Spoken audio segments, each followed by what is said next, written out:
खामोश कट जाते हैं, चिल्लाया नहीं करते, पेड़ अपना दुख कभी नुमाया नहीं करते। नमस्कार, स्वागत है आप सभी का आपके अपने चैनल एग्जाम हट में। और 10th क्लास के लिए स्पेशल सोच के सोशल साइंस की सीरीज एग्जाम हट चैनल ने आप लोगों के लिए शुरू की है। तो इसी सीरीज में आज हम लोग जो करेंगे आपकी ज्योग्राफी का लेसन मैन्युफैक्चरिंग। बड़े ही इजी तरीके से जो है स्लाइड्स जो है आपके लिए तैयार की गई हैं, जिनके अंदर स्पेशल नोट्स हैं। अगर आप अपनी कॉपी पेन लेके अभी बैठ जाते हैं और इन पॉइंट्स को नोट करते हैं तो इजीली एक एक कंसेप्ट जो है इस चैप्टर का आप लोग कर लेंगे। मैथ बेस्ड क्वेश्चन भी जो है इस चैप्टर से आने वाला है आपके, और जो क्वेश्चंस हैं आपका जो एग्जाम पैटर्न है, आपका जो ब्लूप्रिंट है, उसमें भी जो है इसके सवाल जो है आपके लिए बनेंगे। तो फटाक से जल्दी से तैयार हो जाइए। और इस चैनल पे आप पहली बार हैं या पहली बार देख रहे हैं तो इस चैनल को सब्सक्राइब कर लीजिए, क्योंकि और भी अच्छी अच्छी चीजें, अच्छे अच्छे धमाके जो है वो आपके लिए होने वाले हैं। 10th बोर्ड को स्पेशल जो है हम लोग हैं टारगेट कर रहे हैं। तो चलिए बिना कोई देर किए आपके लिए शुरुआत करते हैं आपका चैप्टर मैन्युफैक्चरिंग। इस चैप्टर में जो बेसिक कंसेप्ट हम लोगों ने करने हैं बच्चों, वो कौन से हैं? सबसे पहले तो हम लोगों ने इस चैप्टर के अंदर मैन्युफैक्चरिंग के मीनिंग को समझना है, इसकी इंपॉर्टेंस को समझना है, इंडस्ट्रीज के जो टाइप हैं एग्रो बेस्ड, मिनरल बेस्ड, उनको समझना है, और लास्ट में जो रहेगा कि इंडस्ट्री की वजह से जो पॉल्यूशन या डिग्रेडेशन जो हो रहा है उसको हम लोगों ने समझना है। तो चलिए शुरू करते हैं आप लोगों के लिए आपकी ये आज की क्लास। चलिए सबसे पहले लिखा हमने मैन्युफैक्चरिंग, कि मैन्युफैक्चरिंग कहते किसे हैं। हिंदी में अगर बात करें तो मैन्युफैक्चरिंग का मतलब होता है विनिर्माण। तो production of goods in large quantities after processing from raw material to more valuable product is known as manufacturing. कि कच्चे उत्पाद का प्रयोग करते हुए बड़ी मात्रा में जब किसी बहुमूल्य चीज का निर्माण किया जाता है, किसी एक वैल्यूएबल गुड्स का जब प्रोडक्शन किया जाता है, वो कहलाती है आपकी मैन्युफैक्चरिंग। फॉर एग्जांपल, एक किसान जो है वो शुगर केन उगाता है और उस शुगर केन को as a raw material use करते हुए एक शुगर इंडस्ट्री उसे शुगर में क्या करेगी, जैगरी में, गुड़ में, इनमें क्या करेगी, कन्वर्ट करेगी। तो ये हुआ कि जब कच्चे माल को आप लोग प्रोसेस करके, प्रोसेसिंग के थ्रू, मैन्युफैक्चरिंग के थ्रू, फैक्ट्रीज के थ्रू जब एक नई चीज में कन्वर्ट करते हैं तो वो क्या कहलाती है, आपकी मैन्युफैक्चरिंग कहलाती है। जैसे एग्जांपल मैंने यहाँ पे दे रखे हैं आपको, कि आप जैसे कि क्लॉथ से जो है कॉटन से बनता है, शुगर केन से बनती है, लकड़ी से आपका पेपर बनता है, और लोहे से लोहा बनता है। तो मैन्युफैक्चरिंग की ये जो डेफिनेशन है वो उम्मीद करता हूं आपको क्लियर हो गई होगी। चलिए उसके बाद अगर बात करें मैन्युफैक्चरिंग, जो नेक्स्ट क्वेश्चन बनता है, what is the importance of manufacturing या what are the uses of manufacturing. तो आप क्या कहेंगे? किसी भी कंट्री की जो इकोनॉमिक स्ट्रेंथ होती है, किसी भी कंट्री का जो आर्थिक विकास होता है, वो वहां के विनिर्माण उद्योगों से, वहां की मैन्युफैक्चरिंग से जो है वो नापा जाता है। पहला फायदा, अगर आपसे पूछे पेपर में क्वेश्चन आएगा कि what is the importance of manufacturing, तो पहला आप फायदा जो आप क्या बताएंगे कि they reduce dependence of people on agriculture. क्योंकि हमारा भारत जो है वो एक कृषि प्रधान देश है और यहाँ जो लोग हैं वो खेती बाड़ी पे ज्यादा डिपेंडेंट है और प्राइमरी एक्टिविटीज में ही ज्यादा जो है वो इन्वॉल्व है। तो मैन्युफैक्चरिंग का पहला फायदा जो ये बनता है कि ये लोगों की जो डिपेंडेंस है एग्रीकल्चर पे, उस डिपेंडेंस को जो है वो क्या कर देती है, खत्म कर देती है। उसके बाद जितना आप विदेशों में सामान भेजोगे, जितना आप 2-3 ऊपर नीचे हो गए कोई बात नहीं है। सेकंड जो इसका फायदा रहेगा वो क्या रहेगा कि प्रोवाइडिंग जॉब्स। मैन्युफैक्चरिंग जो है वो जितनी ज्यादा इंडस्ट्रीज देश में लगेंगी उतनी ही ज्यादा इंप्लॉयमेंट, उतने ही ज्यादा रोजगार जो है क्या होंगे, जनरेट होंगे। और जितना ज्यादा देश में मैन्युफैक्चरिंग होगी उतना ही हम विदेशों में जो सामान है, प्रोडक्ट्स है, वो एक्सपोर्ट करेंगे और विदेशी पैसा हमारे देश में आएगा, जो हमारे देश की इकोनॉमी को क्या करेगा, मजबूत करेगा। उसके बाद इरेडिकेट पॉवर्टी एंड अनएम्प्लॉयमेंट, जैसे ऊपर बताया था मैंने आपको, गरीबी को खत्म करने का सबसे अच्छा रास्ता है। क्योंकि जितनी ज्यादा इंप्लॉयमेंट ये मैन्युफैक्चरिंग देगी उतनी ज्यादा लोगों का जो इनकम लेवल है वो क्या होगा, राइज होगा। और लोगों का इनकम लेवल राइज होगा तो जाहिर सी बात है देश से जो गरीबी है वो क्या हो जाएगी, हट जाएगी। उसके बाद वो कंट्रीज जो क्या करती हैं, रॉ मटेरियल को ट्रांसफॉर्म करती है एक वाइड वैरायटी चीजों के अंदर, और वो कंट्री जो क्या होती हैं, रिच कंट्री में मानी जाएंगी, क्योंकि जितना ज्यादा आप मैन्युफैक्चरिंग करेंगे, जितना ज्यादा आप प्रोडक्शन करेंगे, उतना ज्यादा आप विदेशों में भेजेंगे, सामान जाएगा, और देश जो है वो क्या बनेगा, संपन्न बनेगा, समृद्ध बनेगा, प्रोस्पेरस बनेगा बेटा। चलिए, उसके बाद हम लोग बात करते हैं नेशनल इकोनॉमी की, बात करते हैं कि जो मैन्युफैक्चरिंग है वो देश की अर्थव्यवस्था में उसका जो है वो योगदान क्या रहता है। तो देख लिया आप, the share of manufacturing sector in the GDP, growth domestic product. हमारे जो इकोनॉमी के 3 सेक्टर हैं, तीनों सेक्टर में जो टोटल लास्ट में जो वैल्यू बनती है, इनकम बनती है, वो क्या कहलाती है, जीडीपी, सकल घरेलू उत्पाद कहलाती है। सो हमारे भारत की 17% जीडीपी में जो है इसका है, लास्ट अगर 2 डिकेड्स पिछले 20 सालों की बात करें तो 17% इजाफा जो है जीडीपी में इस मैन्युफैक्चरिंग इंडस्ट्रीज की वजह से हुआ है। जो टोटल कंट्रीब्यूशन है इंडस्ट्रीज का जीडीपी के अंदर वो 27% है, जिसमें से 10% जो है माइनिंग।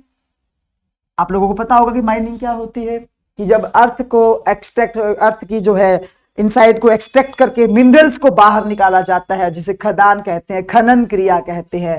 उसके बाद क्वेरिंग हो गई, इलेक्ट्रिसिटी हो गई और गैस हो गई। ये जितनी भी इंडस्ट्रियां है, ये इंडस्ट्रियां हमारी कंट्री की इकोनॉमी के अंदर बहुत ज्यादा क्या कर रही है, हेल्पफुल जो है बेटा होने वाली है, होने वाली क्या है, होती ही है। उसके बाद the growth of the manufacturing sector had been 7% in the last decade. Since 2003 the growth rate has been 9 to 10 per annum.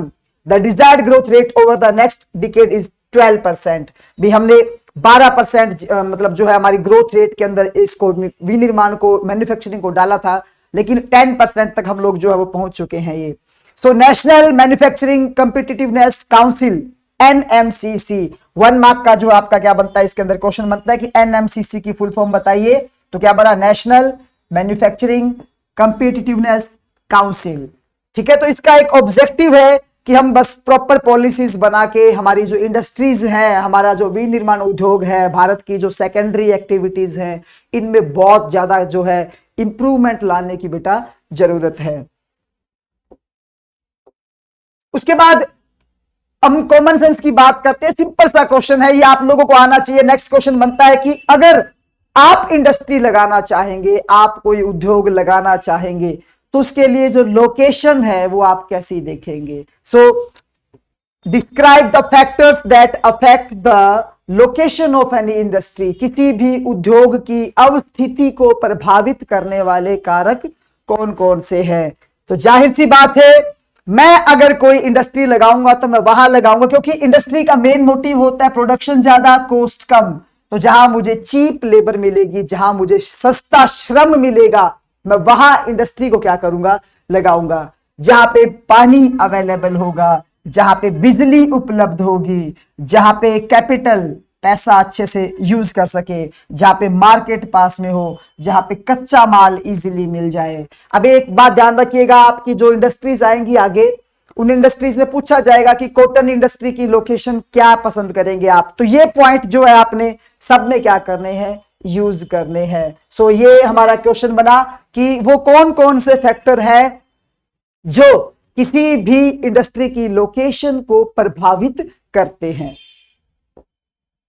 चलिए, raw material, power, skilled labour, capital, market, transport, government की पॉलिसीज, ये सब चीजें जो है बहुत ज्यादा जरूरी हो जाती है किसी भी इंडस्ट्री की लोकेशन के लिए। चलिए, अब हमारा जो क्वेश्चन बनता है वो ये बनता है कि आप उद्योगों के प्रकार बताइए, टाइप्स ऑफ इंडस्ट्रीज बताइए, या क्लासिफिकेशन जो वर्गीकरण है उद्योगों का वो किस आधार पे जो है वो किया गया है। सो सबसे पहले हम लोग इसको अलग अलग पॉइंट्स मैंने यहाँ पे बना दिए, आगे हम लोग जो है पूरा मैं आप लोगों को डिस्क्राइब करूंगा कि जो इंडस्ट्रीज होती है बेटा वो रॉ मटेरियल के बेस पे होती हैं, मेन रोल के बेस पे होती हैं, पैसा कितना लगा उसके बेस पे होती हैं, वो किसकी है ओनरशिप के बेस पे होती हैं, वो छोटी बड़ी वजन के आधार पे इंडस्ट्रीज होती हैं, और जो अंतिम सामान जो फिनिश्ड गुड जो उन्होंने तैयार किया उसके आधार पे होती हैं। तो रॉ मटेरियल के बेस पे दो टाइप की इंडस्ट्रीज होती है। पहला क्वेश्चन बनता है describe industries on the basis of raw material. तो रॉ मटेरियल के बेस पे दो टाइप की इंडस्ट्रीज हैं। सबसे पहले आती है एग्रो बेस्ड, उसके बाद आती है आपकी मिनरल बेस्ड। वो इंडस्ट्रीज जो अपना कच्चा माल खेती बाड़ी से, कृषि से लेती है, एग्रीकल्चर से लेती है, वो एग्रो बेस्ड। जो अपना रॉ मटेरियल मिनरल से लेती है वो क्या कहलाएगी आपकी mineral based. Obviously common sense की बात है, कॉटन इंडस्ट्री सारा रॉ मटेरियल कहां से आता है एग्रीकल्चर से। वूल हो गया, जूट हो गया, सिल्क हो गया, रबड़ हो गया, शुगर, टी, कॉफी, ये सभी इंडस्ट्री जो है वो एग्रो बेस्ड कहलाएंगी, क्योंकि इनका जो कच्चा माल है, इनका जो रॉ मटेरियल है वो कहां से आता है, सारा का सारा कृषि से आता है। मिनरल बेस्ड इंडस्ट्रीज वो होंगी जिनका कच्चा माल कहां से आता है, मिनरल से आता है, खनिजों से आता है, जैसे आयरन स्टील हो गया, एल्यूमिनियम हो गया, मशीन टूल एटसेट्रा। तो पहला आपका पॉइंट बना कि रॉ मटेरियल के बेस पे जो इंडस्ट्रीज हैं वो कितने टाइप की होती हैं।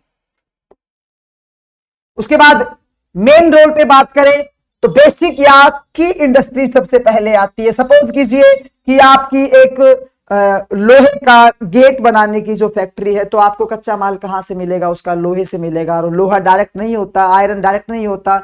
ऐसी इंडस्ट्रीज जो होती हैं वो आयरन की शीट्स तैयार करती हैं, ब्रिक्स तैयार करती हैं, आयरन के बड़े बड़े, तो आयरन जो है वो क्या करती है, सप्लाई करती है। तो वो इंडस्ट्रीज जो दूसरी इंडस्ट्री का बेस होती है वो कहलाती है बेसिक इंडस्ट्रीज, और जो डायरेक्ट कंज्यूमर के लिए सामान तैयार करती है वो इंडस्ट्रीज कहलाती हैं आपकी कंज्यूमर इंडस्ट्रीज कहलाती हैं। ठीक है, जो डायरेक्ट कंज्यूमर के लिए इस्तेमाल करें, जैसे sugar, toothpaste, paper, pens etcetera. अगर आप लोगों को समझ में आ रहा है तो अपने कमेंट जो है वो प्लीज जरूर देते रहिएगा, क्योंकि हो सकता है मुझ में कमियां होती भी है कमियां, हर इंसान में कमियां होती हैं। आप बताएंगे तो हम इन कमियों को और भी ज्यादा क्या करेंगे, इंप्रूव करेंगे। सो उसके बाद कैपिटल इन्वेस्टमेंट के बेस पे, मतलब पैसा कितना लगाया उसके ऊपर। अगर मैक्सिमम जो इन्वेस्टमेंट है, हमारी सरकार जो है उसने फिलहाल ये कर रखा है कि 5 करोड़ तक की जो इन्वेस्टमेंट है, 5 करोड़ से अप टू तक, वो लार्ज स्केल की इंडस्ट्री होगी, और 1 करोड़ तक की जो इंडस्ट्रीज होगी वो क्या होंगी, छोटे लेवल की इंडस्ट्रीज होंगी। तो लार्ज स्केल इंडस्ट्रीज जिसमें अभी पहले 1 करोड़ था, अभी जो गवर्नमेंट ने इसको है 5 करोड़ जो है बेटा कर दिया है। 5 करोड़ तक की है वो लार्ज स्केल की, और 1 करोड़ तक की जो है वो क्या है, स्मॉल स्केल की इंडस्ट्री कहलाएंगी आपकी। उसके बाद ऑनरशिप के बेस पे पब्लिक जो सरकार के अंडर में आती है, जो गवर्नमेंट के अंडर में होती है, वो इंडस्ट्रीज क्या कहलाएंगी, पब्लिक इंडस्ट्री कहलाएंगी। और जो किसी प्राइवेट, जिसे हम लोग कहते हैं कि किसी पर्टिकुलर इंसान की है, ग्रुप की है, लोगों की है, तो वो क्या कहलाएगी, आपकी प्राइवेट सेक्टर कहलाएगी। भेल और सेल जो है हमारी भारत की जो है सरकारी फैक्ट्रियां हैं, इंडस्ट्रीज हैं, टिस्को, बजाज, डाबर इंडस्ट्रीज, ये सब किस में आ गई, आपकी प्राइवेट इंडस्ट्री में आ जाती हैं। उसके बाद जॉइंट सेक्टर की, जहां गवर्नमेंट और प्राइवेट सेक्टर दोनों ने मिलकर जिसको चलाया है वो क्या कहलाएगी, आपकी जॉइंट सेक्टर की कहलाएगी। उसके बाद कोऑपरेटिव सेक्टर भी आता है कि industries on and operated by the producer of supplier of raw material, worker और बोथ, काम करने वाले। सपोज कीजिए किसान है, वो गन्ने की खेती करते हैं, लेकिन वो पर्टिकुलर किसी एक इंडस्ट्री के लिए ही कर रहे हैं, तो वो यहाँ पे वो जो रॉ मटेरियल को तैयार करने वाले और उसको प्रोसेस करने वाले दोनों मिलके जो है वो क्या कर रहे हैं, काम कर रहे हैं। तो ये कहलाएगा आपका कोऑपरेटिव सेक्टर कहलाएगा। जैसे शुगर इंडस्ट्री है महाराष्ट्र के अंदर, केरला में कोयल इंडस्ट्री है जो आपकी कोऑपरेटिव सेक्टर के अंदर आती है। सो उसके बल्क वेट की अगर बात करें, हैवी इंडस्ट्रीज वो इंडस्ट्रीज जिनका रॉ मटेरियल भी भारी होता है और जिनका आउटपुट भी, जो उत्पाद तैयार हुआ है वो भी भारी होता है, वो क्या कहलाएंगी, आपकी हैवी इंडस्ट्रीज कहलाएंगी। और लाइट इंडस्ट्रीज जिनका रॉ मटेरियल भी हल्का होता है और जिनका प्रोडक्शन जो आउटपुट आया वो भी क्या होता है, हल्का होता है, वो कहलाएंगी आपकी लाइट इंडस्ट्रीज, क्योंकि इनका जो रॉ मटेरियल है वो लाइट होता है। इलेक्ट्रिक फैन, वो चीज आपको पता है इस चीज का। चलो अब एग्रो बेस्ड इंडस्ट्री में जो इंडस्ट्री आती है, ये 1 मार्क का, 3 या 5 मार्क का क्वेश्चन बनेगा आपका। किसी भी एक इंडस्ट्री पे आपसे डिटेल में जो है वो बात पूछी जाएगी, आप लोगों ने बतानी है। तो चलिए शुरुआत करते हैं एग्रो बेस्ड में। सबसे पहले कॉटन इंडस्ट्री पे मैंने यहाँ पे सारे पॉइंट लिख दिए हैं। ये जो स्लाइड है, ये जो स्क्रीन आपको दिख रही है, ये स्क्रीन आपका कॉटन टेक्सटाइल इंडस्ट्री का कंसेप्ट जो है कंप्लीट कवर कर देगी। आपकी एनसीईआरटी बुक में कम से कम 3 पेज इसके दिए हैं, तो बच्चे कंफ्यूज हो जाते हैं। तो हमारी पहली कॉटन टेक्सटाइल मिल जो थी बेटा, वो 1854 के अंदर मुंबई के अंदर लगाई गई थी। उसके बाद जितनी भी हमारी मोस्टली कॉटन की इंडस्ट्रीज है वो महाराष्ट्र और गुजरात के पास है। क्यों? देखो वही बात आ गई, क्योंकि यहाँ पे ब्लैक कॉटन सॉइल जो है प्रेजेंट है, और ब्लैक कॉटन सॉइल जो है वो आइडियल होती है ग्रोइंग ऑफ कॉटन के लिए, कपास उगाने के लिए। उसके बाद यहाँ पे ट्रांसपोर्ट फैसिलिटी अच्छी है, लेबर अच्छी है, क्लाइमेट बहुत अच्छा है यहाँ पर। और हम लोग जो main Japan, USA, UK, France, Sri Lanka, Nepal, east European countries में क्या करते हैं, एक्सपोर्ट करते हैं।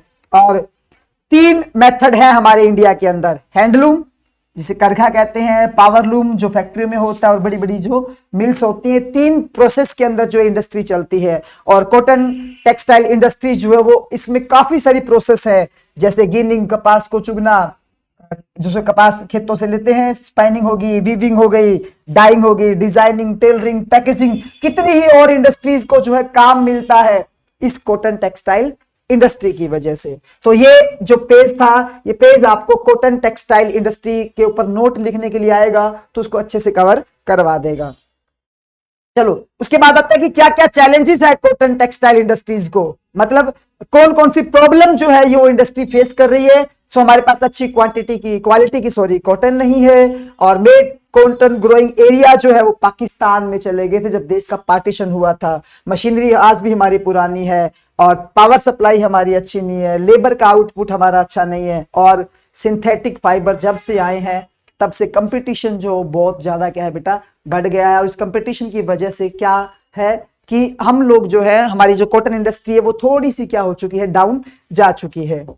चलिए उसके बाद ये मैप में अगर आपके क्वेश्चन आता है तो मैंने यहाँ पे बता दिया, ये वो एरियाज है जहां पे हमारे कॉटन इंडस्ट्रीज के सेंटर हैं। आगरा है, मुरादाबाद है, कानपुर है, उज्जैन है। इस मैप के अंदर जो भी एरियाज मार्क किए गए हैं स्टार के साथ, वो सारे कॉटन टेक्सटाइल एरिया वाले हैं, जो आपके मैप के लिए क्या है क्वेश्चन बेटा बन जाएगा।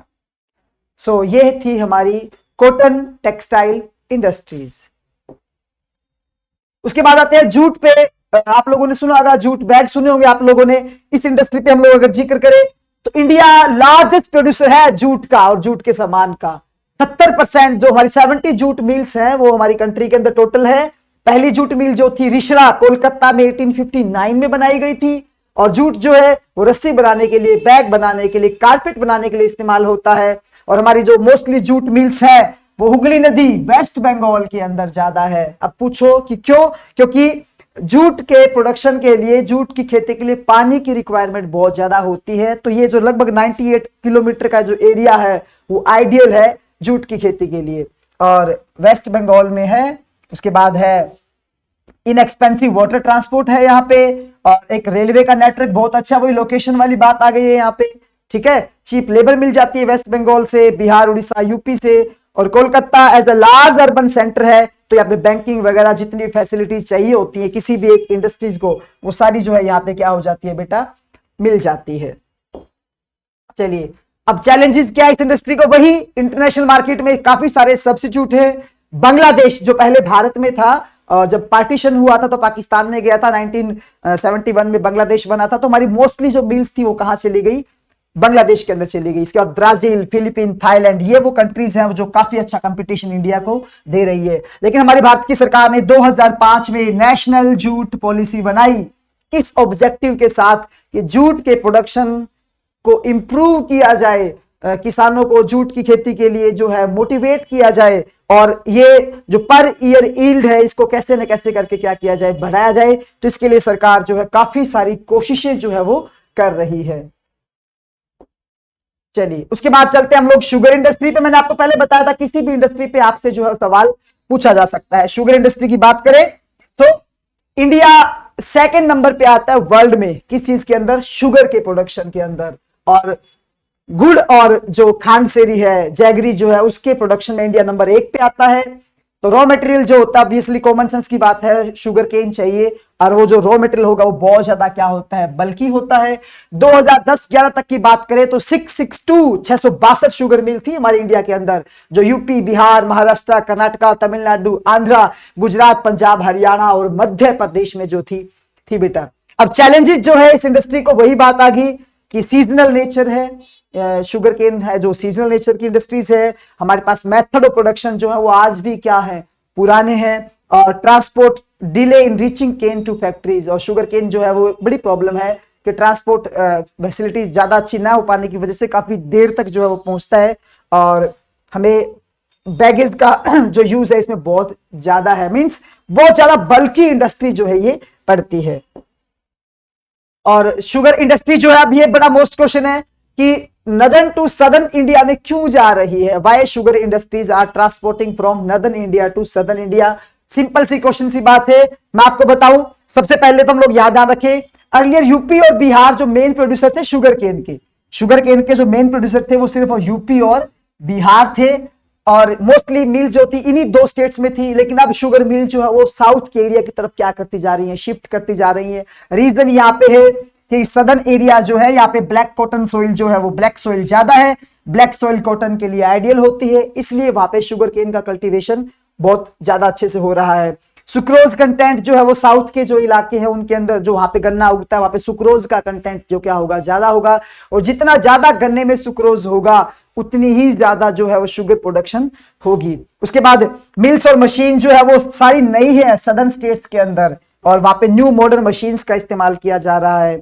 और वहां पे सदर्न स्टेट में शुगर केन का जो क्रशिंग सीजन है, सीजन भी क्या चलता है, लंबा चलता है। और कोऑपरेटिव शुगर मिल्स जो है वो अच्छी भली मतलब सक्सेसफुली क्या कर रही हैं, रन कर रही हैं सदर्न स्टेट्स में, हमारे दक्षिणी राज्यों में, जिसकी वजह से अब शुगर इंडस्ट्री जो है वो उत्तरी भारत से जो है दक्षिणी भारत की ओर क्या होती जा रही हैं, शिफ्ट होती जा रही हैं। चलिए, उसके बाद अब हमारा मिनरल बेस्ड इंडस्ट्रीज आ जाती है, जिसमें सबसे पहले आयरन एंड स्टील इंडस्ट्रीज को पढ़ेंगे हम लोग। ये इंडस्ट्री आयरन और जो स्टील इंडस्ट्री जो होती है इसको बेसिक इंडस्ट्री भी कहा जाता है, क्योंकि जैसी बात है हर इंडस्ट्री को लोहे की क्या पड़ती है, जरूरत पड़ती है। So machine tool transport equipment बनाने के लिए इसे हैवी इंडस्ट्री भी कहते हैं, क्योंकि इसका रॉ मटेरियल जो है बड़ा ज्यादा हैवी होता है। और आज हमारे भारत में स्टील इंडस्ट्री जो है वो काफी प्रॉब्लम जो है वो क्या कर रही है, फेस कर रही है। वही चीजें, प्रोडक्शन की कॉस्ट ज्यादा है, कुकिंग कोयला जो है हमारे पास बहुत कम है, एनर्जी सप्लाई जो है हमारे पास इरेगुलर है, उसके बाद इंफ्रास्ट्रक्चर जो है वो क्या है हमारा पुअर है। इनकी वजह से क्या है कि बहुत कम जो है ये इंडस्ट्री इतनी डेवलप कर पा रही है। लेकिन आप लोगों को हैरानी होगी, हमारे भारत में लोहे के जो भंडार हैं वो इतने ज्यादा है, जो दुनिया में सबसे ज्यादा जो लोहा है हमारे भारत में पाया जाता है। सो ये हमारे मेन में स्टील प्लांट है, जो आपको बकायदा मैप के अंदर क्वेश्चंस के अंदर पूछा जाएगा। जितने भी रेड डॉट्स हैं आपको दिखाई दे रहे हैं, ये सारे वो इलाके हैं जो क्या है हमारे आयरन और स्टील प्रोडक्शन के हैं। उसके बाद एल्यूमिनियम स्मेल्टिंग इंडस्ट्री जो हमारी आती है। एल्यूमिनियम स्मेल्टिंग हमारी second most important manufacturing industry है इंडिया की। लाइट है, अगर हम बात करें कि what are the uses of aluminium, तो आप लोगों को अच्छे से पता होगा कि एल्यूमिनियम जो है ये लाइट है और इसके जंग नहीं लगती, हीट का एक अच्छा कंडक्टर है, ये मेलिएबल है, शीट में कन्वर्ट कर सकते हो इसको, ये स्ट्रॉन्ग है जब इसको दूसरे मेटल के साथ क्या कर दिया जाता है, मिला दिया जाता है। तो एल्यूमिनियम वैसे भी क्या लगता है, सुंदर भी लगता है।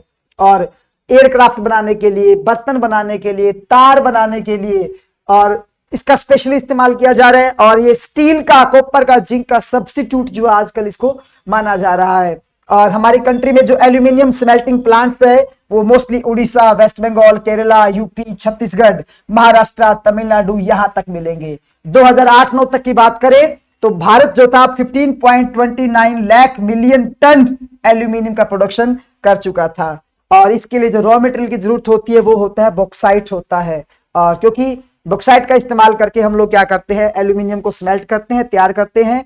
और रेगुलर इलेक्ट्रिसिटी सप्लाई जो है इसके लिए बहुत ज्यादा क्या है, जरूरी है। उसके बाद आपकी आती है chemical industry. Chemical industry India में अब एक जो है फास्ट ग्रोइंग इंडस्ट्री जो क्या होती जा रही है बेटा, बनती जा रही है। और लगभग हमारे भारत की जीडीपी में 3% का योगदान जो है वो इसी इंडस्ट्री का क्या किया जाता है, माना जाता है। और उसके बाद इट कंप्राइज बोथ लार्ज, इसमें लार्ज स्केल और स्मॉल स्केल जो दोनों है इंडस्ट्री बनी है। और इसमें लार्जेस्ट कंज्यूमर है, इसके खुद के जो कंज्यूमर है बहुत ज्यादा है। बेसिक केमिकल जो है वो क्या करते हैं, उसको तैयार करके इंडस्ट्रीज को क्या किया जाता है, फॉरवर्ड किया जाता है। और वहां से जो है डायरेक्टली क्या किया जा सकता है, इसका इस्तेमाल किया जा सकता है। जो केमिकल इंडस्ट्रीज है हमारे भारत में एक फास्ट ग्रोइंग इंडस्ट्री क्या होती जा रही है, बनती जा रही है। मेन पॉइंट्स है जो आपको सिर्फ क्या करने हैं, लर्न करने हैं, समझने हैं। उसके बाद ऑर्गेनिक केमिकल्स कौन से होंगे? ऑर्गेनिक केमिकल में पेट्रोकेमिकल आ गया आपका, जो क्या करते हैं हम लोग सिंथेटिक फाइबर बनाने के लिए, सिंथेटिक धागे बनाने के लिए क्या करते हैं, इसका इस्तेमाल करते हैं। इसके अलावा प्लास्टिक के इस्तेमाल करने के लिए, डाइज के लिए, ड्रग्स के लिए, और इसके अलावा जो आपका पैरा फार्मास्यूटिकल इंडस्ट्रीज हैं वो भी क्या करती हैं, इनका इस्तेमाल करती हैं। फिर इनऑर्गेनिक केमिकल्स आते हैं जिसके अंदर आपका सल्फ्यूरिक एसिड है, और जो फर्टिलाइजर बनाने के लिए, सिंथेटिक फाइबर बनाने के लिए, प्लास्टिक बनाने के लिए हम इसका इस्तेमाल करते हैं। निट्रिक एसिड भी है, एल्कलाइज भी है, सोडा भी है, ऐश है। ये सभी चीजें हैं जो आपको पता है वाइडली हर इंडस्ट्री में क्या होती हैं, आज के वक्त यूज होती है। और वैसे भी केमिकल का यूज आपको पता है बहुत ज्यादा जो है होने लगा है। चलिए उसके बाद आते हैं फर्टिलाइजर इंडस्ट्री आती है आपकी। Fertilizer plant in India was setup at Ranipet in Tamil Nadu in 906। पहला जो हमारा फर्टिलाइजर प्लांट था वो रानीपत में 1906 में सेटअप किया गया था। और ये हमारे जो नाइट्रोजनियस प्लांट जो फर्टिलाइजर है उन्हीं के चारों ओर सेंटर है, क्योंकि नाइट्रोजन की जो है फसलों को सोइल को जरूरत जो है वो क्या होती है, सबसे ज्यादा होती है। और प्रेजेंट में हमारे 10 सरकारी और एक जो है वो कोऑपरेटिव सेक्टर का जो हजीरा के अंदर है वो फर्टिलाइजर इंडस्ट्री क्या कर रही है, काम कर रही है। बाकी मोस्टली विदेशों से आते हैं हमारे फर्टिलाइजर। और गुजरात, तमिलनाडु, यूपी, पंजाब, केरला जो क्या करते हैं, ये जो टोटल प्रोडक्शन होता है फर्टिलाइजर का, इन इलाकों में आधे से ज्यादा प्रोडक्शन जो है वो सिर्फ इन्हीं इलाकों में आपको देखने को मिलेगा। आंध्र प्रदेश, कर्नाटका, ये भी हमारे बहुत इंपॉर्टेंट प्रोड्यूसर्स है, क्योंकि यहाँ पे जो है नेचुरल गैस जो है वो इजीली मिल जाती है, जो फर्टिलाइजर इंडस्ट्री को सबसे ज्यादा क्या होती है, रिक्वायर होती है। प्रोडक्शन की बात करें, 1 million ton of nitrogenous, 4 million ton of phosphatic and 1.7 million ton of जो आपका पोटेशिक फर्टिलाइजर है वो इंडिया क्या करती है, प्रोड्यूस कर रही है। और फिर भी जो कंट्री है वो पोटेशियम क्या करती है, विदेशों से क्या करती है, इंपोर्ट करती है, आयात करती है। चलिए उसके बाद आती है आपकी सीमेंट इंडस्ट्री। सीमेंट आपको पता है कि जितनी भी कंस्ट्रक्शन एक्टिविटीज हैं उन सब में सीमेंट का जो है वो ज्यादा से ज्यादा क्या पूरा ही इस्तेमाल किया जाता है। सो कमर्शियल एस्टेब्लिशमेंट के लिए तो ये इंडस्ट्री को बल्कि हैवी रॉ मटेरियल चाहिए, चूना चाहिए, सिलिका चाहिए, एल्यूमिना चाहिए, जिप्सम चाहिए, कोयला चाहिए, इलेक्ट्रिक पावर चाहिए। इसके अलावा बहुत अच्छा रेल ट्रांसपोर्ट भी इस इंडस्ट्री को चाहिए, ताकि इसे क्या कर सके, पूरी कंट्री के अलग अलग पार्ट में जो है ये भिजवा सके। ये हमारी उसके बाद ऑटोमोबाइल इंडस्ट्री आती है। ऑटोमोबाइल क्या करते हैं, व्हीकल। अब जैसे बात, ये इंडस्ट्री क्या काम करती है, आपके व्हीकल, कार, ट्रक, जीप, जितने भी व्हीकल है वो सारी आपकी ऑटोमोबाइल इंडस्ट्री ही क्या करती है, प्रोवाइड करती है। सो मोस्टली हमारे दिल्ली, गुड़गांव, मुंबई, पुणे, चेन्नई, कोलकाता, लखनऊ, इंदौर, हैदराबाद, जमशेदपुर और बेंगलुरु में जो है वो ये इंडस्ट्रीज क्या है आपको ज्यादा मिलेंगी। ये वो कंपनियां हैं जो हमारे भारत में एट प्रेजेंट क्या कर रही हैं, काम कर रही हैं। इनमें से लगभग आप सभी जानते हैं, लेकिन आपकी जो फेवरेट कंपनी है वो मुझे आप जरूर बताइएगा कमेंट करके। चलिए इस बाद आईटी इंडस्ट्री या इलेक्ट्रॉनिक इंडस्ट्री जो है वो भी हमारे भारत में अब बहुत ज्यादा जो है क्या होती जा रही है, फास्ट ग्रोइंग होती जा रही है, डेवलप होती जा रही है। थोड़ा इसके ऊपर भी हम लोग नजर डाल लेते हैं।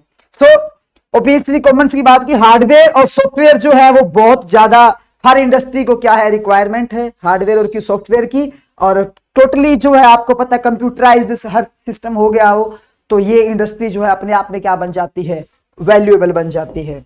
सो इलेक्ट्रॉनिक इंडस्ट्री जो है वो वाइड रेंज ऑफ प्रोडक्ट्स जैसे television, telephone, cellular, telecom, pager, telephone, कितनी चीजें हैं जो इलेक्ट्रॉनिक की हैं, और इनकी डिमांड हर घर में, हम कंप्लीटली जो है इलेक्ट्रॉनिक आइटम्स पे क्या हो चुके हैं, डिपेंड हो चुके हैं।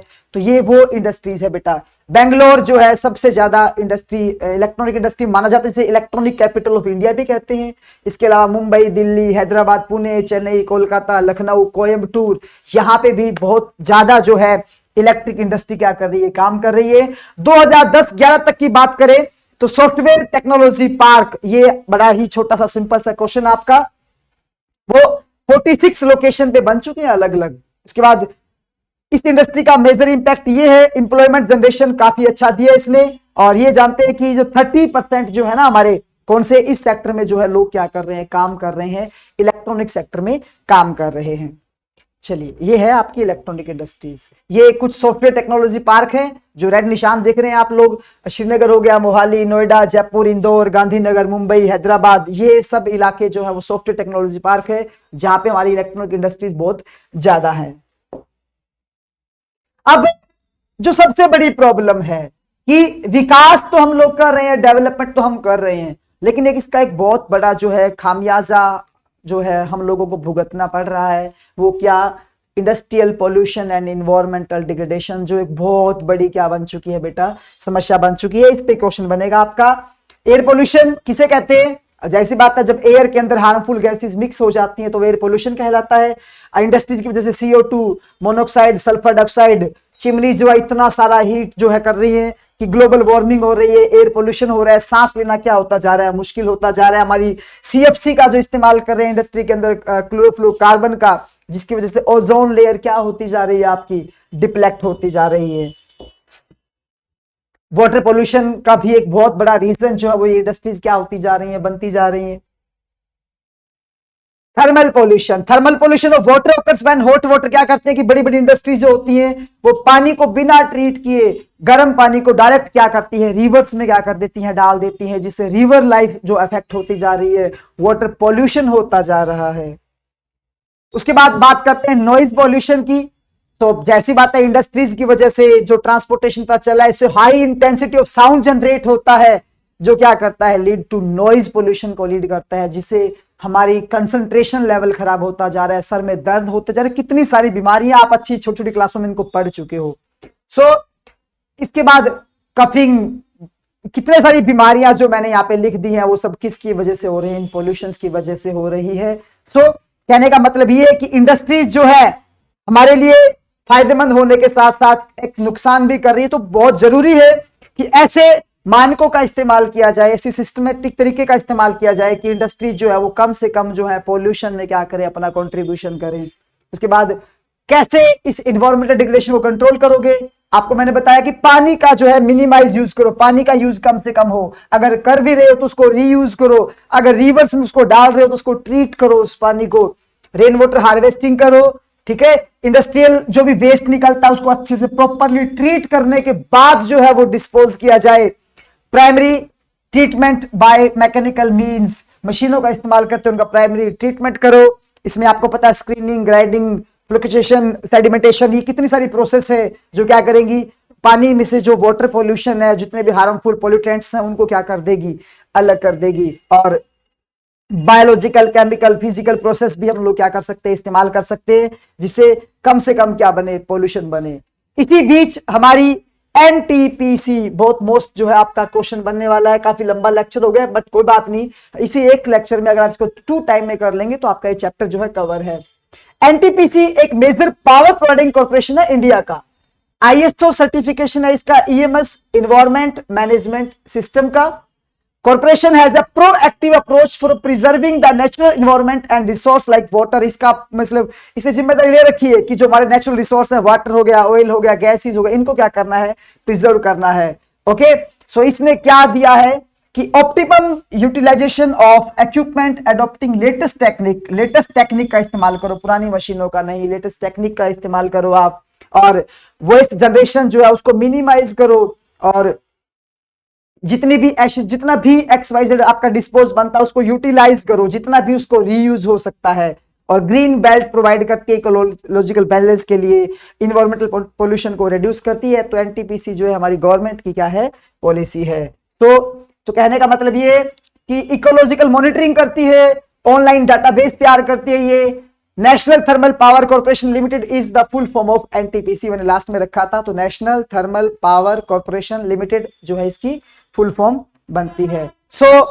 यही था आज का चैप्टर, जिसमें मैंने पूरे जो है स्लाइड्स हैं, कंप्लीट चैप्टर का एक एक कंसेप्ट जो था इजीली एक स्लाइड तैयार करके आप लोगों के लिए बड़ी बड़ी स्क्रीन्स के ऊपर मैंने आपको दिखाया, ताकि आप इजीली इनको नोट्स भी क्या कर सको, प्रिपेयर कर सको। अगेन आप लोगों को बहुत बहुत थैंक्स मेरे साथ जुड़ने के लिए, और ऐसे ही हमारे चैनल एग्जाम हट के साथ आप लोग जुड़े रहिए। सब्सक्राइब कीजिए, लाइक कीजिए, दोस्तों के साथ शेयर कीजिए, वहां तक पहुंचाइए जहां तक आप पहुंचा सकते हैं, और आपका ये जो कॉपरेशन है वो हमें हिम्मत देगा। इसी के साथ जय हिंद, जय भारत।